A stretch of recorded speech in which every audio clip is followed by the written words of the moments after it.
we do like having these discussions about what are they hiding from our history, the pyramids. So we're talking about the pyramids today, Jay, and you sent this one to me, so I'll go ahead and bring this up. A lot of people are calling this guy out for his BS on deflecting. Let's see. Let's bring here we go. And while you're doing that, I just want to give a little context so people understand why this is important.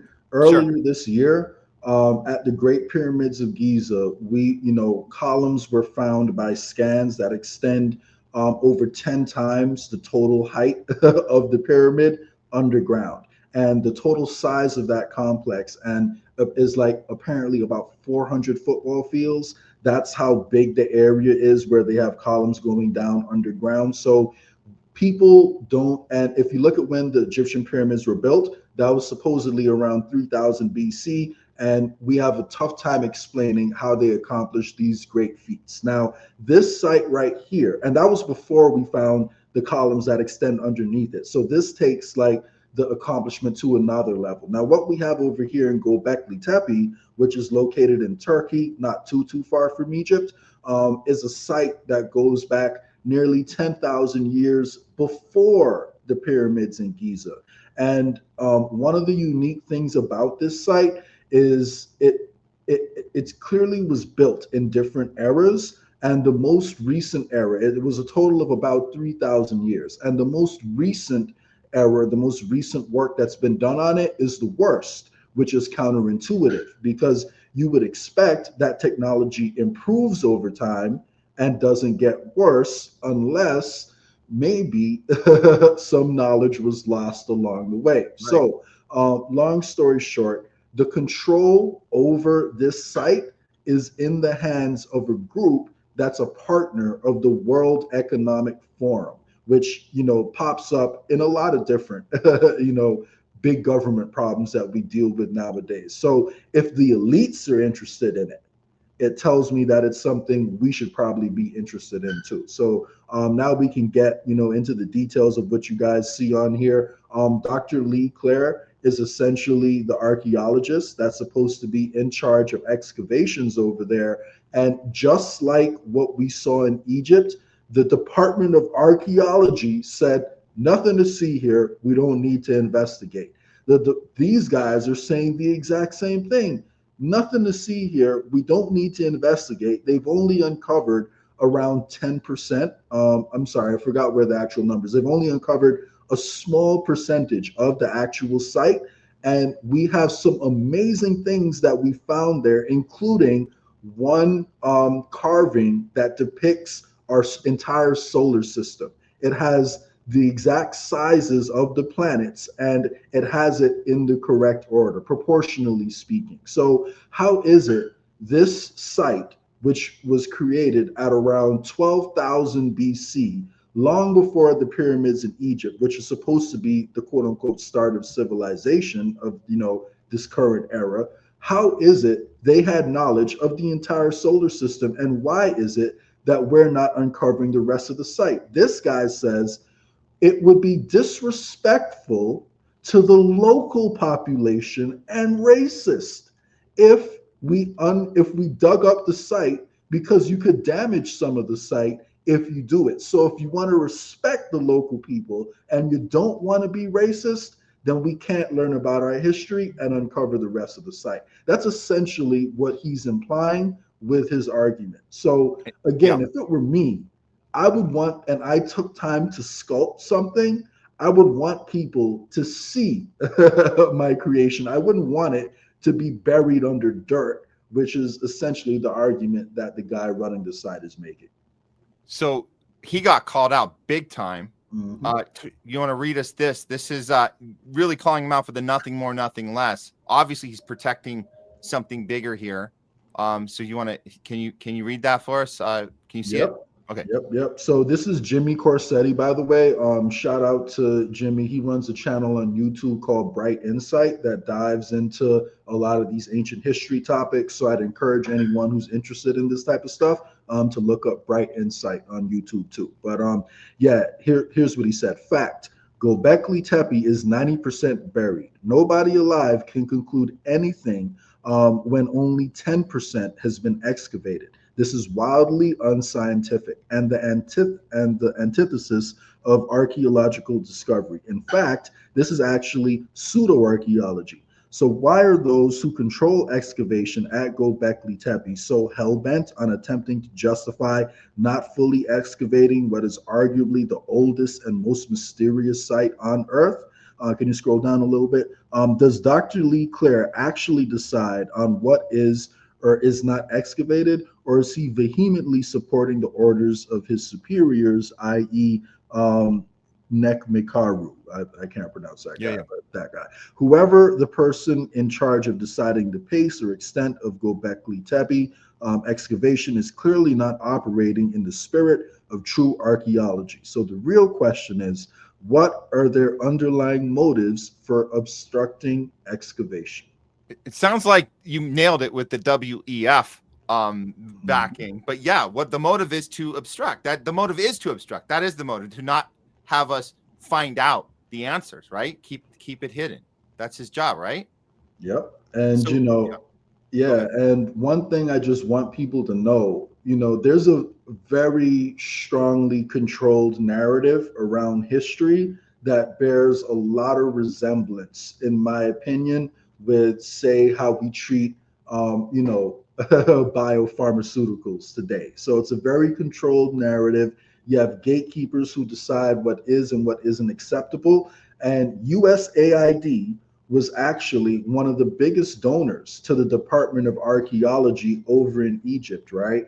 So the fact that they're preventing all these excavations, this is a policy that's supported by corrupt governments and oligarchs all over the world. So why is it what wouldn't they be interested in it too? Why are they trying to prevent excavation there? And my guess is, this is the biggest conspiracy you're ever going to hear from me on this channel. But my guess is when the Library of Alexandria was burnt down and looted, because a lot of the documents over there were stolen and taken to Rome, my guess is that there's a lot that the people at the top know about our history that they're not sharing with us. And my guess is we were probably a lot more advanced in different ways in the past than people realize. And if we discover that, maybe we could solve more of the problems that we have in the world today if we knew what they were doing back then. That's my hypothesis. I know it's crazy conspiracy it's not theory, actually but crazy. It fits right into this narrative that we understand now that our education is controlled. It's always been controlled. Because if they didn't know, Matt,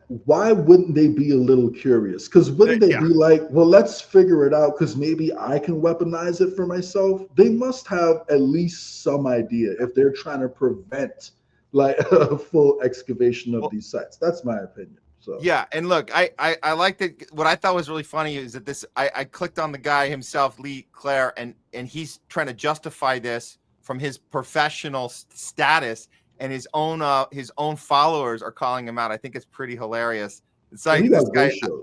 Yeah, Look he at got this. ratioed under the post. Oh, he got totally ratioed. Look at this. Idaho Dreaming says typical archaeologist. A fraction of the sites been actually studied, yet Lee already has a narrative in place.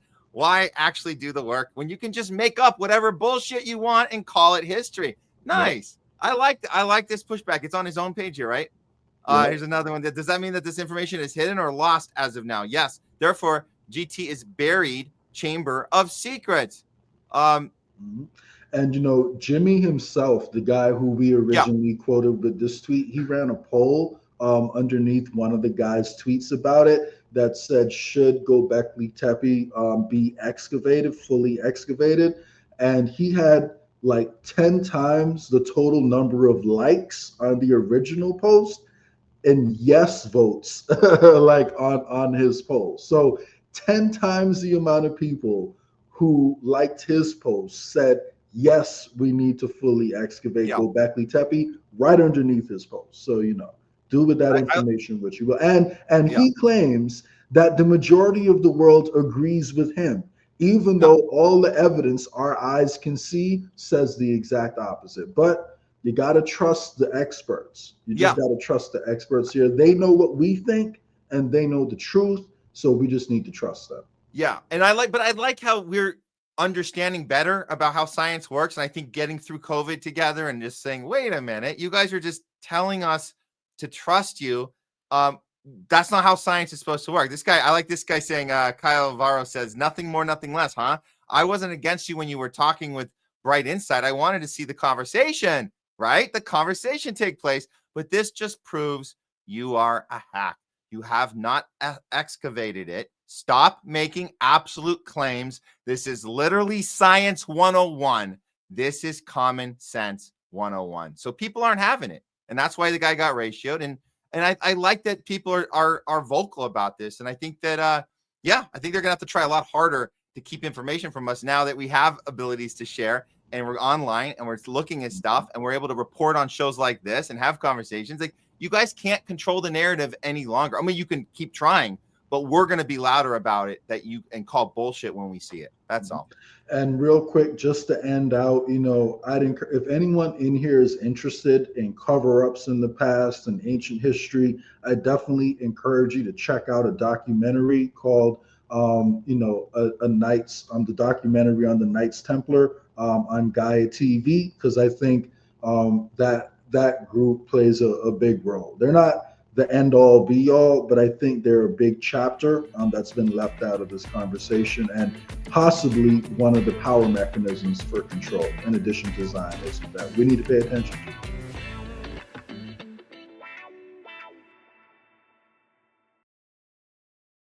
Okay, let me take a moment to introduce you to our good friends over at World Harvest Food Bank right here in LA. World Harvest has been serving families across Los Angeles for 18 years now. And they started with this simple idea. Everyone deserves access to healthy, affordable food, no matter what they're going through. With their Cart with a Heart program, families can walk away with a full cart of groceries, fresh produce, dairy, meat, and pantry supplies for just a $50 contribution. That's for the entire cart. That same cart will cost over $300 at a typical grocery store. At World Harvest, everyone is welcome.